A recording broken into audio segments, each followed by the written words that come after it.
सगळे सोयरे जे आहे हे कायद्याच्या कसोटीवर अजिबात टिकणार नाही असं माझं मत आहे. यामध्ये मराठा समाजाला सुद्धा मला त्यांच्या निदर्शनास आणून द्यायचं आहे. हे ठीक आहे की तुम्ही ओबीसीच्या 17, 18, 19% जे काही आरक्षण शिल्लक राहिलंय त्याच्यामध्ये येण्याचा आनंद तुम्हाला मिळतोय, तुम्ही जिंकलाय असं तुम्हाला वाटतंय. पण तुम्ही दुसरी एक बाजू लक्षात घ्या की या 17% मध्ये आता जवळजवळ 80-85% लोक येतील. म्हणजे शेड्यूल कास्ट शेड्यूल ट्राईब तर वेगळे आहेत, पण हे 54%, तुम्ही 20% जर म्हटलं तर ते 75%. हे सगळे जे आहेत एकाच ठिकाणी येते. EWS खाली तुम्हाला आतापर्यंत जे केवळ 10% आरक्षण तुम्हाला मिळत होतं की ज्याच्यामध्ये 85% आरक्षण, त्या 10% मधलं 85% आरक्षण मराठा समाजाला मिळत होतं, ते आता यापुढे मिळणार नाही. ओपन मध्ये जे उरलेले 40% होते त्याच्यामध्ये तुम्हाला परत आरक्षण मिळत होतं, ते सुद्धा तुम्हाला आता मिळणार नाही. म्हणजे एकूण 50% मध्ये तुम्ही खेळत होता.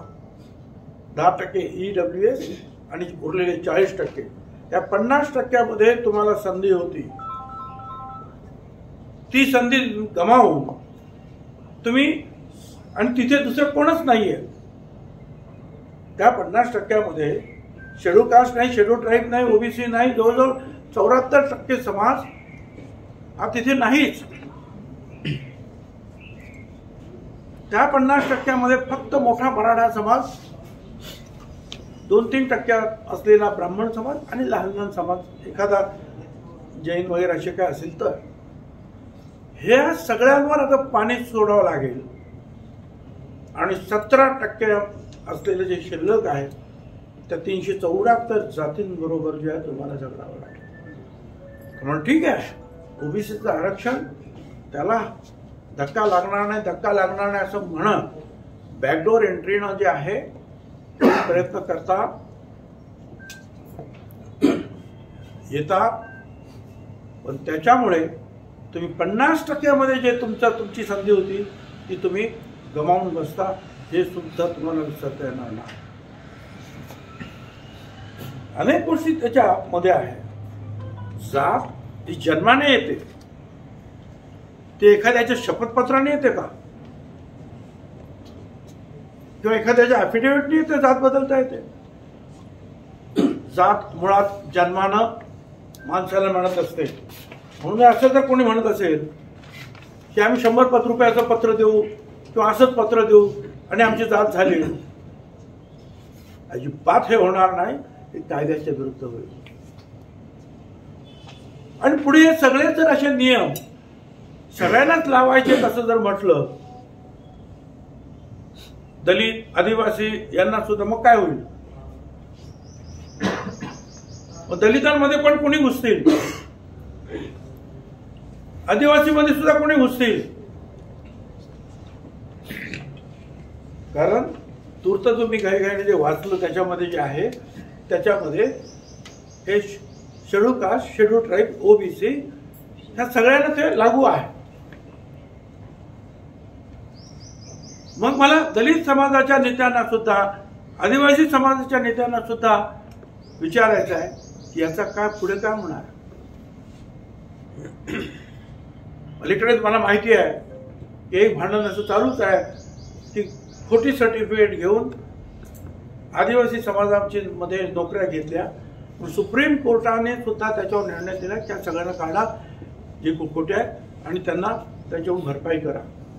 तो प्रश्न अजून सरकार सोडवता नाकेनं येते. आता याच्यापुढे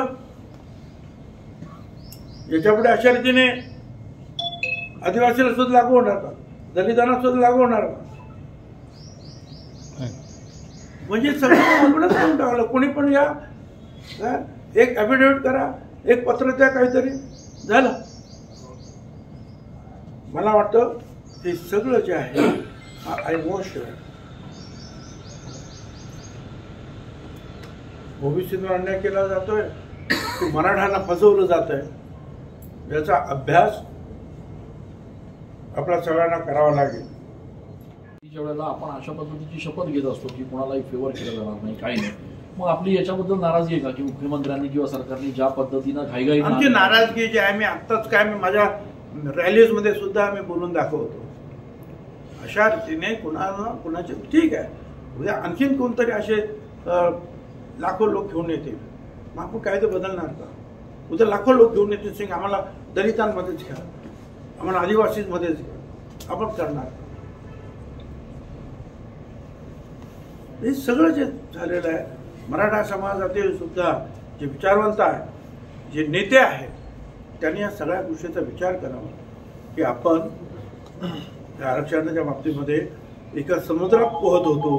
हे मराठे सगळे मराठा समाज म्हणजे 50% तो आता एका विहिरीमध्ये या 17% बरोबर पोहण्यासाठी येत आहे. धन्यवाद. आगामी निवडणूक या संदर्भामध्ये मी उद्या 5 वाजता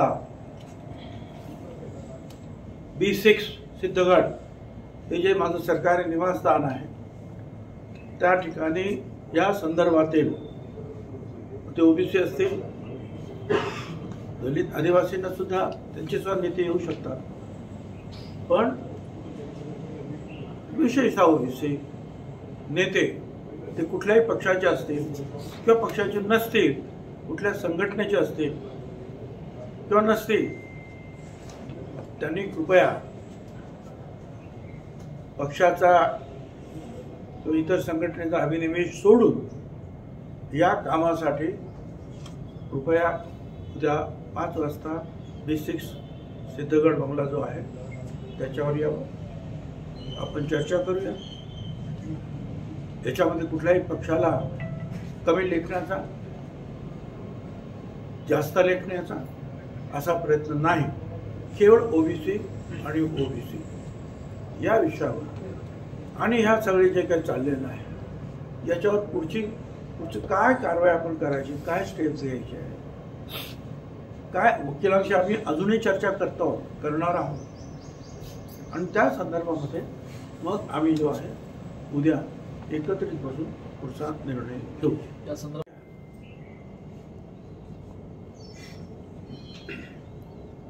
ज्यांची घरं दारं जाळली त्यांच्यावरचे गुन्हे मागे घ्या.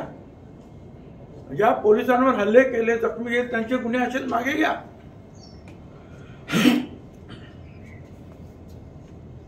मग हा नियम सगळ्यांनाच उद्या लागू होईल. कुणी अशा मागण्यांसाठी जर पोलिसांना मारलं, कोणाची घरं जाळली आंदोलन म्हणून, तर गुन्हे मागे घ्या. सरकारी भरती करायची नाही इतरांची, त्यांच्यासाठी वेगळं ठेवायचं. मग किती ठेवायचं त्यांच्यासाठी, ते प्रमाण किती ठेवायचं? क्युरेटिव्ह पिटिशन जे आहे ते न्यायालयामध्ये आहे, तोपर्यंत मराठा समाजातील सगळ्यांना 100% शिक्षण मोफत द्या. का बरं मराठा समाजाला ते 100% शिक्षण मोफत? सर्व ओबीसी, दलित, आदिवासी, ओपन हे सगळ्यांनाच द्या ना, सगळ्यांनाच द्या. ब्राह्मण समाजाला सुद्धा द्या, सगळ्यांनाच द्या, फक्त एकालाच द्या. कशासाठी?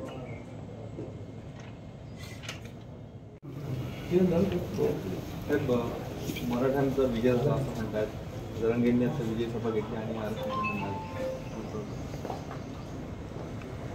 असं आहे की तूर्त असं वाटतंय की मराठा समाजाचा विजय झाला असं वाटतंय, परंतु मला काही तसं काही पूर्णपणे काही वाटत नाही.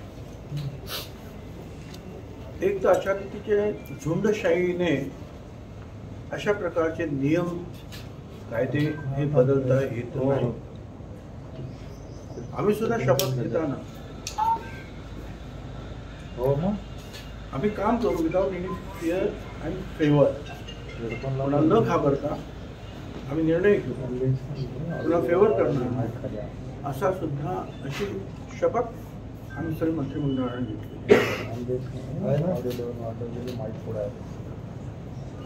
आता ही जी आहे ही एक सूचना आहे, नोटीस आहे.